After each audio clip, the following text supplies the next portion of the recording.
Dahil dyan, mga bossing, si Super Ate, lungkot na lungkot. Oh. Oo, as in, lungkot na lungkot. Ayan siya, tinan niyo yung mukha niya, tabingi na. Sa sobrang lungkot niya, kahit na nakaharap siya, parang nakatingin siya sa gilid. Oh, sa sobrang lungkot ni ate. Ayan, Senator Marcos, lungkot na lungkot ako sa mga pangyayari sa SMNI at kay Pastor Kibuloy. Sa lahat naman ng lungkot na lungkot, ikaw yung pinakamasaya. Gumagawa ka pa ng mga skit mo. TikTok ka pa ng TikTok. Oh, hindi ba? Oh, sige, i-play natin 'to yung ni Aimee. Grabe naman kayo kay Madam Aimee. Wala nang ginawa mabuti sa inyo, kayo talaga.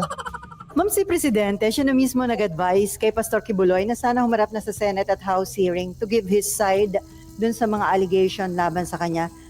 Do you think dapat na sundin ni Pastor Kibuloy yung payo sa kanya ng Pangulo? Well, alam naman natin na talagang kapangyarihan ng Kongreso at ng Senado na mag-issue ng subpoena, talagang fundamental power yan. Pero alalahanin natin na kinakailangan bigyan ng substantive and procedural due process at saka yung karapatan against self-incrimination. Ang ibig ko sabihin, lungkot na lungkot ako sa mga pangyayari tungkol sa SMNI at kay Pastor Kibuloy. Mabait siya sa atin at higit sa lahat talagang tumutulong sa napakarami. Kaya't malungkot ako na nauwi sa ganito at sana na isaayos na lamang ito ng mas mapayapa at mas tahimik na pamamaraan. So, nalungkot ka rin ba, ma'am, na meron siyang mga allegations against the President and the First Lady na parang nakikipagsabuatan ba sa Amerika? Alam niyo yung maraming nagsasabi, yung tungkol kina Presidente Duterte, tapos yung kamag-anak nila, ganun din sa kay Pastor Kibuloy. Alam mo, kasi talaga namang tumulong sila sa lahat ng ginagawa ng administrasyon para panalo yung administrasyon, pagkatapos may ganito, yung may, allegedly, pang-aapi. Kaya, in a way, naintindihan ko, nalulungkot ako, pero naintindihan ko kung bakit sila nagsasalita ng ganyan. Inaapi sino nang-aapi? Sino inaapi? Si Pastor, inaapi ng kapatid mo? Parang hindi naman. Hindi naman, parang wala kang pakialam si BBM kay Pastor. Natawa nga si BBM. Sabi, ha? Ba't ako? Ba't ako? Wala na akong ginagawa. Ako pa rin. Oo. Hindi yung wala siyang ginagawa kay Pastor. As in, wala siyang ginagawa. Ano siya may kasalanan? Wala naman siyang ginagawa. Kayo talaga. Ano sa tingin yung dapat na gawin para para matapos itong issue na Sa ito? ngayon, andyan na. We are in a legal situation. Susundan na lamang yan. Kasi ariyan na. Pero ganun pa man, naasahan ko na maisaayos yan sa lalong madaling panahon at alalahanin natin ang karapatan ng lahat, including due process and the right against self-incrimination. Tapos yung mga nagsasabi ng extradition, wala namang extradition request, ba't kayo nagmamadali? Labis naman. Ma'am, si Presidente, siya na mismo. So kayo ba ay naniniwala kay ate na siya ay lungkot na lungkot sa pangyayari kay Kibuloy? Dahil trending lang yan, kailangan niyang komentuhan yan. Kasi alam niyo naman to si ate, kung saan trending, nandoon siya. Ano na nangyari dun sa Senate inquiry mo dun sa PI? So ngayon na napatunayan nyo dun na si Romualdez ang pinuno nun at saka sino yan, si Mix Nograles dyan sa Davao. Ano nang gagawin ng mo? Ano nang gagawin ng committee mo? Tapos na ba yun? O wala lang, media lang yun? Hindi, nagtatanong lang kami, Aimee kasi medyo mainit yun eh. Tapos biglang mainit yun, 1-2 linggo, biglang boom, wala na. Wala na budget? Wala na budget pang hearing? Ay, grabe naman kayo. Ito. Ito muna. maganda ito. Gusto ko lang pa to. Ito naman, medyo good news naman tayo. Para sa mga lolo't lola na edad 80, makatatanggap po kayo ng 10,000 pisong ayuda sa kada 5 taon hanggang mag 95 years old. O baka naman sabihin nyo, walang nagagawang maayos ang ating gobyerno. Meron naman, kahit papano. Hindi, patas naman tayo dito eh. Kasi ako gusto ko ito. Kasi magiging senior na ako. Joke lang. Makaano kayo ha? Do I look like 45? No! I am 35. Ito. Mga sa mga matatanda makakatanggap ng 10,000. Yan ang ang bagong batas na naipasa. Palakpakan naman natin. Bahagi ng sinabatas na Expanded Centenarian Law. Nasa frontline ng balitang yan si Reynal Pawi. Sa edad niyang 80 taon, halos araw-araw pa rin kumamasada si Lolo Pablo bilang tricycle driver sa Maynila. Kailangan niya kasi ng pambili ng gamot 80 years old? Grabe, no? para sa iniindang sakit sa bato at pagsasali ng dugo. Kaya naman laking tuwa ni Lolo Pablo nang marinig ang balitang may matatanggap na 10,000 piso mula sa gobyerno ang mga tulad niya. Pagka nabigyan po ako dyan, binibili ko po ng mga gamot saka yung pangkain namin. Kaya kailangan, pag kumayod ka, pag hindi ka kumayod, talagang mahihirap Mama Uwi, okay po. Coordinate nyo lang kay Boss Dada. pang kasabuhay. Ang perang yan, bahagi ng pinalawig na Centenarian Law na inaprobahan ni Pangulong Bongbong Marcos. Sa ilalim ng bagong batas, hindi na lang mga aabot sa 100 years old ang makatatanggap ng cash gift mula sa gobyerno. Actually, palakpakan naman natin. Maganda ito. Maganda. Promise. Good job sa ating Kamara at sa ating Senado na mga nagpasa niyan. Good job. Pero sana, ako may suggestion lang ako sana. More than that, kasi ano na naman yan eh, parang ayuda na naman ng datingan yan. Although, hindi naman na magdi-decide yan yung Congress. Hindi naman po. Hindi rin naman na yung mga senators ang magka-decide yan. Kaya lang, ang ano ko lang dito, baka mas maganda yung ginagawa ng ibang bansa. Kasi may mga ibang bansa na na yung may batas sila na bawal tanggihan na magtrabaho yung mga matatanda. At dapat bawat company merong certain numbers of matatanda na worker. Sana ganun. Kasi hindi lang sila nakaasa sa ayuda, 'di ba? Giving them opportunity o bigyan mo sila ng parang espasyo ika nga sa bawat kumpanya na kailangan ng kumpanya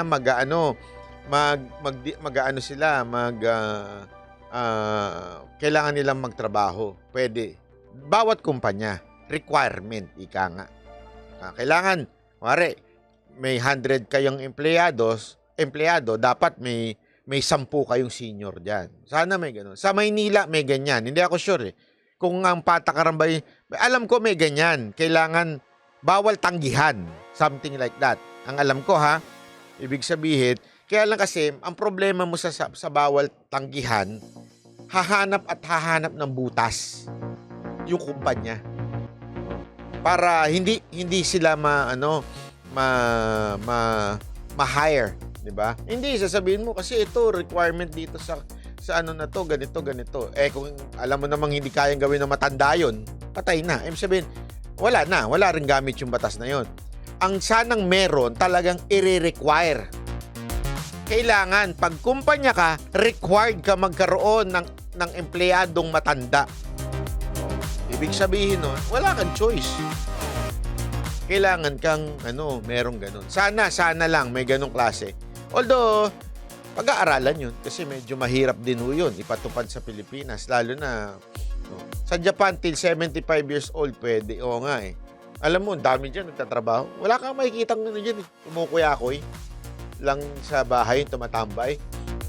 Sa katunayan, yung mga matatanda pa nga sa mga bahay-bahay, nagtatanim pa, nag-ano pa. Hindi kasi alam mo, mas bibilis kang mamamatay pag nakahiga ka. Pansinin niyo, pagka nakahiga ka, yung may sakit ka, mas lalo kang hindi gumagaling eh. Di ba? Pagka medyo, dapat medyo galaw-galaw ka. Yung saktong galaw lang pag may sakit ka. Kailangan may ganun, di ba? Naalala ko nga yan, yung pandemya. Di ba, siyempre, yung pandemya, walang trabaho, sarap pumiga. Nood ka lang na YouTube tsaka Netflix to, no? Pero minsan kailangan mo rin gumalaw eh, di ba? Kasi kailangan mo rin, sabi pa nga sa akin ni mga ko, "Huy, gumising ka naman! Magpaaraw ka naman, wala ka ng vitamins!" Inumin ko na lang, ba't pa kailangan magpaaraw? Puto Maya, maraming salamat po. Hindi totoo naman eh, di ba? Ang mga matatanda, mas lalo mapapabilis ang ano niyan. Punta niyan sa libingan pagka hindi gumalaw-galaw yan, di ba? Kaya dapat gumagalaw yan. It's either... Ang problema sa Pilipinas, wala na tayong taniman. Di ba? Wala na tayong... Ibig sabihin, sa ibang mga lugar kasi maluwag eh. Di ba? Maluwag yung... I mean, sa mga ibang bansa, maluwag, pwedeng magtanim. Kasi naalala ko yan eh. Naalala ko yan yung lelong ko. Lelong at lelang ko, yung nanay nila, umabot na 100 plus. Okay? Plus. As in plus. Tapos sila, yung lelong at lelang ko, umabot din ng ganun. Almost. Actually, basta, almost.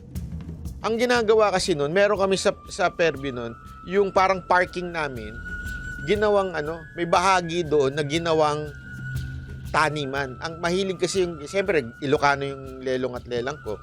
Sa probinsya, mahilig daw magtanim yun. So, tanim lang ng tanim. Kaya sarap kaya ng pagkain namin doon. May bayabas kami doon, may mangga kami doon, may kamote kami doon. Lahat. May ano ba yun yung nalalaglag? Duhat, aratilis. Nasa loob lang na maliit lang yung namin pero lahat yun nandun. Mga sili, as in ganun. So, yung lelong ko, tsaka lelang ko, lagi yun pag merienda namin. May prutas dyan, may bayabas dyan, na may asin, na may sili. Laging may kamote, yung ano ba yun? Yung daon ng kamote na steam lang. Tapos kamatis. Yung kamatis sa amin, galing lang din doon sa amin yun. So walang insecticide yun. As in, ganun yun. Tapos, kakain kaming kamote. Ako pa minsan yung naguhukay ng kamote. Yung talbos ng kamote. Ang sarap. Kaya yung lelong at lelong ko tumanda eh. Diba? Sa atin, dito yung nasa city natin, yung nasa city na wala na. Pagka 70, magpahinga ka na lang dyan. Manood ka na lang ng Netflix. Ayun, maya-maya at patay na. Ba't tumatawa ka? Hindi, totoo naman eh, di ba? Yung mga matatanda ngayon na anong ginagawa natin dahil ayaw natin silang gumalaw-galaw, ayaw natin sila maka-istorbo, papanoorin na, manood na lang ngayon, mag-iPad ka na lang dyan. Bibigyan pa ng iPad, gano'n na nga yung mata nila eh. iPad. Sino nakaka-relate? Patandaan na kasi kayo. Hindi, kahit ako gano'n na rin eh. Yung reading glass.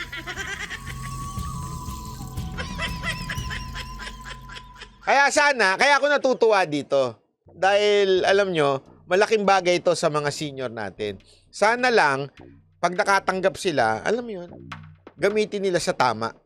Para somehow, ang dami dyan pwedeng maging negosyo kahit maliit na puhunan, di ba? Makakatulong. Pati kasi ang mga tutungtong sa edad na 80, 85, 90 at Kita mo na? 95 ay mabibigyan na rin. Under the new law, Filipinos upon reaching the age of 80 shall receive a cash gift of 10,000 pesos in every 5 years thereafter. And upon reaching the age of 85, 90, and until 95. We do, after all, stand on the shoulders of these giants. Buwan naman ang makakatanggap niyan ang mga magdiriwang ng mga nasabing kaarawan. Palakpakan natin. Hindi ko alam kung sinong sponsor nito sa Congress at saka sa Kamara at saka sa Senate. Basta good job kayo dyan. Kung sino man kayo, hindi, totoo naman. Kung sino man kayo, good job yung batas na ginawa ninyong yan. Nila ngayong taon. Dahil kasado na ang budget ng gobyerno ngayong taon, ayon kay Senior Citizen Party List Representative Rodolfo Ordanes, pwedeng kunin ang cash gift mula sa unprogram funds. Yun nga lang, hindi retroactive ang naturang batas. Ibig sabihin, ang mga nasa edad na lampas na sa mga nabanggit ay di kasama sa mga mabibigyan. Kaya ang mga gaya ni Tatay Cleo na 81 years old, may 4 na taon pang hihintayin bago mabiyayaan. Malaking tulong pa man din ito sa pang-araw-araw niyang gastusin, lalo't mag-isa na lang siya sa buhay. Binabayad ko po sa inuutang ko pong pagkain po. Isang beses nga lang po ako kumakain, tanghalian lang po. Almusal po wala, hapunan wala. Sa datos ng National Commission of Senior Citizens, mayroong higit 12 milyong Pilipino na senior citizen. Bukod sa pera, hamon umano sa mga Pilipino ang mamuhay ng malusog at mapahaba ang kanilang buhay. It's not really the amount, ang liit ng amount, 10,000 eh. Pero it's really about trying to encourage everyone for longevity. Yo. So it's celebrating. Yan. Very nice yan. Tama naman eh. May para ma-encourage, di ba, na ano pa tayo, abutin natin yung 80 para makatanggap tayo 10,000. Di totoo naman, di ba? At least, boss, kuha lahat yan ni Enrile. Ay, hindi pa. Ngayon lang niya batas yan. Actually, may nakuha na siya dun sa yung pang 100 years old na, no? Grabe si Enrile, no? Lupit. Natatawa nga ako kasi, di ba? Tama yung sinasabi ng iba eh. Matanda na si Duterte. Hindi na dapat siya mag-retire na dapat siya. Eh yun nga si Enrile, sekretary pa eh. Diba? Boss, parang mataas ang 80 years old, mababa ang life expectancy ng Pinoy. Hindi, kaya nga, magandang sorry, excuse me. Iyan, Nabi, salamat. Magandang ano yan, magandang encouragement. It could encourage the people na abutin natin tong 80. Let's live a good life. Wag tayong mag-yosi-yosi. Tama na ang siyang gin. Naalala ko si Lelang. Pagka tinanong mo yung paano pampahaba ng buhay? Gin. Pero ano lang naman, hindi naman siya tumotomang, parang tomang yung tomang parang isang shot lang kada araw. Ganun lang. Tapos lagi siya naka-smile. Kung ako, kape. Siya, gin lang konti.